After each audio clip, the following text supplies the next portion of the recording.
अभी हम लोग स्टार्ट कर रहे हैं प्रश्न संग्रह 1.2। तो पहला प्रश्न देखिए क्या है। प्रश्न 1,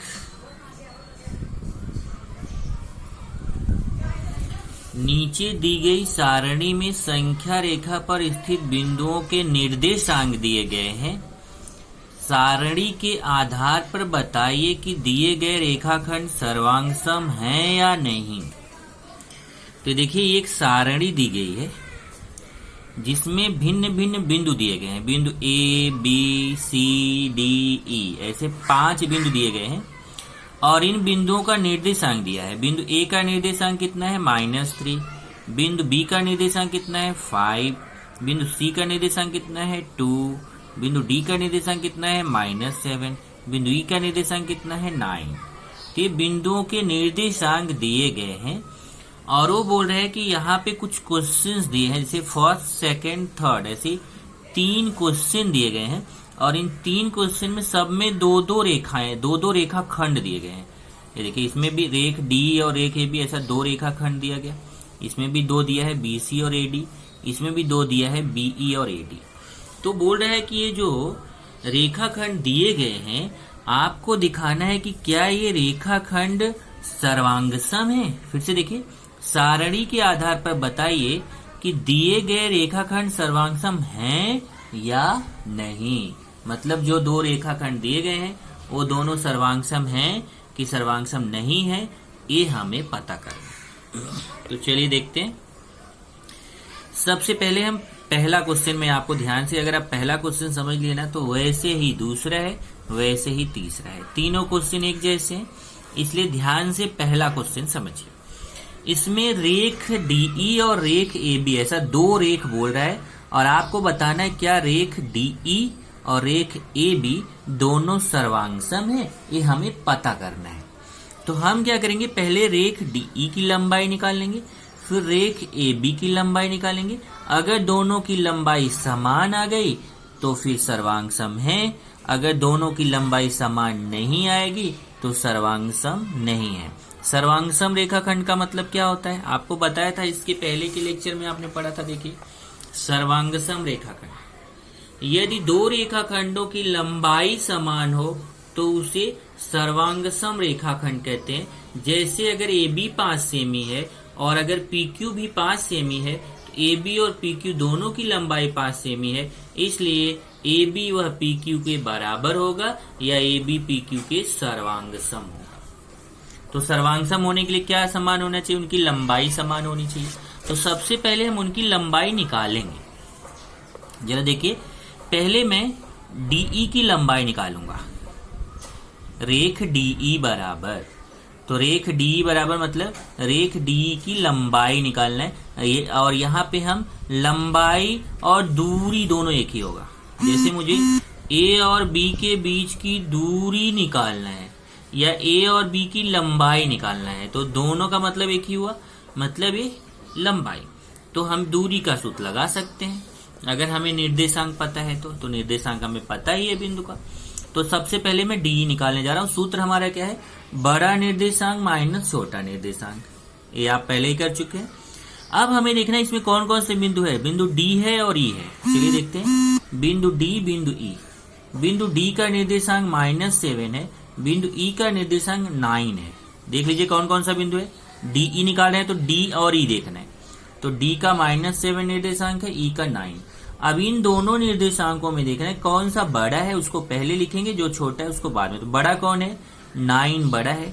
तो ये देखिए बड़ा निर्देशांक 9 पहले लिख दिया। फिर ये सूत्र वाला माइनस, फिर छोटा निर्देशांक कौन है -7, तो छोटा निर्देशांक -7। तो E का निर्देशांक बड़ा है इसलिए E का निर्देशांक 9 पहले लिखेंगे, फिर सूत्र वाला माइनस, फिर D का निर्देशांक -7 छोटा है तो D का निर्देशांक -7 बाद में लिखेंगे। ये माइनस माइनस का गुणा प्लस हो जाएगा, तो 9 माइनस माइनस का गुणा प्लस 7, 9 7 कितना हो जाएगा 16। अब हम AB की दूरी निकालेंगे, रेख AB। फिर वही सूत्र, बड़ा निर्देशांक माइनस छोटा निर्देशांक। अब हम A और B में देखते हैं। यहाँ देखिए A और B, A का निर्देशांक -3, B का 5।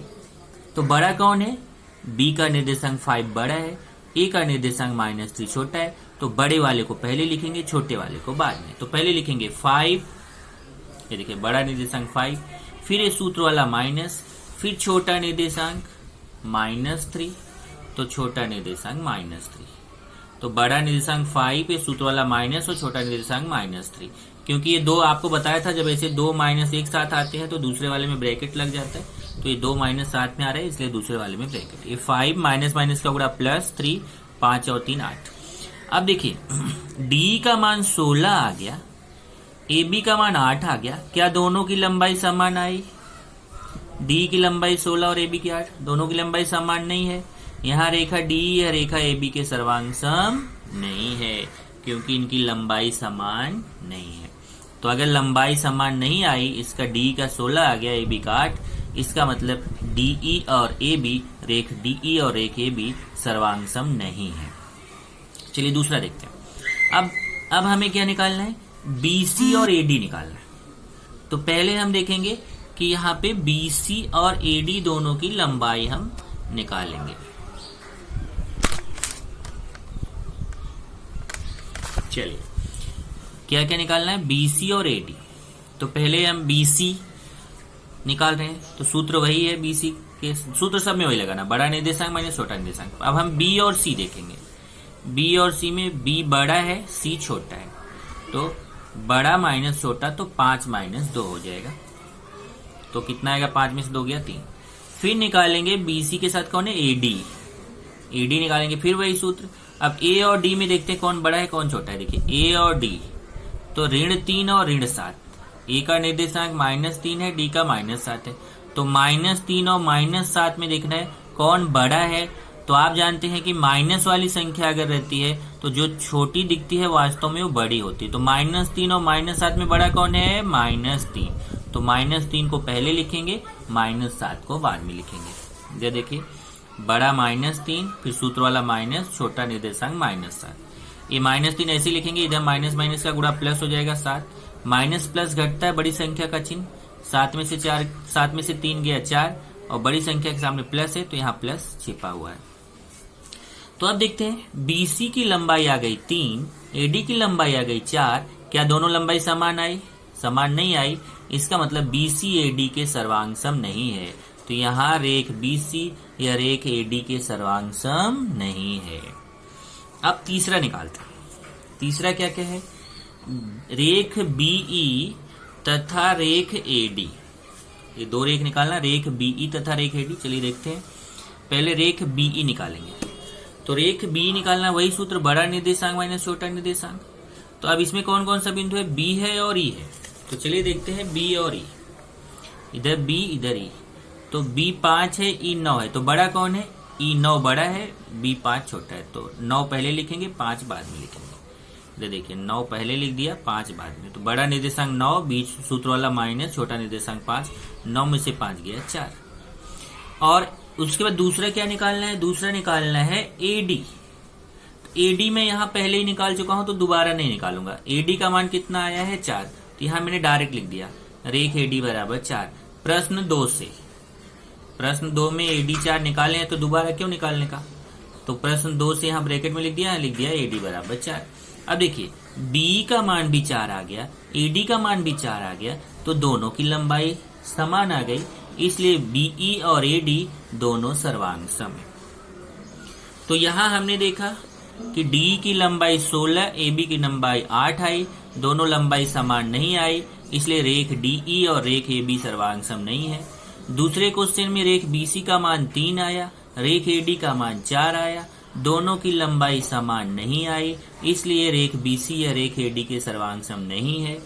तीसरे क्वेश्चन में बी का मान 4 है, एडी का मान 4 है, दोनों की लंबाई समान है, इसलिए रेख बीई और रेख एडी दोनों सर्वांग सम है। अब चलते हैं प्रश्न 2 पर। प्रश्न 2 है बिंदु एम यह रेख एबी का मध्य बिंदु है। ये देखिए एक रेख एबी है, इसका मध्य बिंदु मतलब ठीक बीच में बिंदु है एम, तथा एबी बराबर 8। ये देखिए पूरी लंबाई दिया है 8, तो हमें ए एम निकालना है। तो आप तुरंत आपके माइंड में आंसर आ चुका होगा कि अगर ए बी 8 है और एम मध्य बिंदु है तो ए एम कितना होगा? ये पूरा 8 है तो तो ये कितना होगा, आधा होगा उसका, मतलब 4। तो आंसर आपको 4 आ चुका है, बस वही निकालना है। तो आधा करने का मतलब होता है 2 का भाग देना। अगर किसी चीज को आधा करना है तो उसमें क्या कर दो, 2 का भाग दे दो, आधा हो जाएगा। इधर देखिए ए बी का मान 8 दिया है और ए एम का मान निकालना है। तो बिंदु एम यह रेख ए बी का मध्य बिंदु है, इसलिए ए एम बराबर होगा ए बी बटा 2 समझ जाओ फिर से, बटा 2 तब लिखा जाता है जब कोई चीज आधा करना हो तो उसमें 2 का भाग दिया जाता है। अब ए बी का मान कितना है, 8। ये देखिए ए बी का मान 8 है तो ए बी की जगह 8 रख दिया। ए एम बराबर ए बी का मान 8 है, ए बी की जगह 8 बटा 2 का पाड़ा पड़ो, 2 चौक 8। ए एम का मान कितना आ गया, 4। और यही हमें पता करना था, ए एम का मान कितना आया, 4। तो पूरा देख लीजिए, ये पूरा ए बी कितना है, पूरा ए बी की लंबाई 8 है और एम मध्य बिंदु है, तो हमें ए एम की लंबाई पूछा था। तो अगर ए बी 8 है तो ए एम उसका आधा होगा, आधा मतलब 4। 8 का आधा 4, और आधा कैसे निकालते, 8 बटे 2, 8 में 2 का भाग। सेम क्वेश्चन तीसरा है, बिंदु पी सी डी का मध्य बिंदु है। अभी सी डी का मध्य बिंदु पी है और सी से पी के बीच की दूरी दिया है 2.5। केवल इतना दिया है और इतना पूछा, तब आप समझ गए होंगे जितना ए है उसका दुगुना रहेगा। दुगुना मतलब 2 का गुणा। तो अगर सीपी 2.5 है तो 2.5 का दुगुना कितना होता है, 5। तो सीडी कितना हो जाएगा, 5। तो इस तरीके से देखिए सीपी का मान 2.5 दिया है, सीडी का मान निकालना है। तो बिंदु पी यह रेख सीडी का मध्य बिंदु है, इसलिए अगर हमें सीडी निकालना है तो सीडी जो होगा वह सीपी का दुगुना होगा। दुगुना मतलब 2 का गुणा। तो जब आधा करना हो तो 2 का भाग, और जब दुगुना करना हो तो 2 का गुणा। तो CD बराबर 2 गुणे CP। CP का मान कितना है, CP का मान 2.5 है, तो देखो CP का मान 2.5 रख दिया। अब 2 में 2.5 का गुणा तो सबको आता है ना। 2.5 में 2 का गुणा करोगे, 2 पचे 10, 2 दूना 4 1 5। तो 5.0 मतलब दशमलव के बाद 0 का मतलब नहीं रहता, तो 5। तो 2 में 2.5 का गुणा करेंगे तो CD का मान कितना आ जाएगा, 5। यही आंसर हो जाएगा। तो इस तरीके से प्रश्न 1, प्रश्न 2 और प्रश्न 3 आपने किया।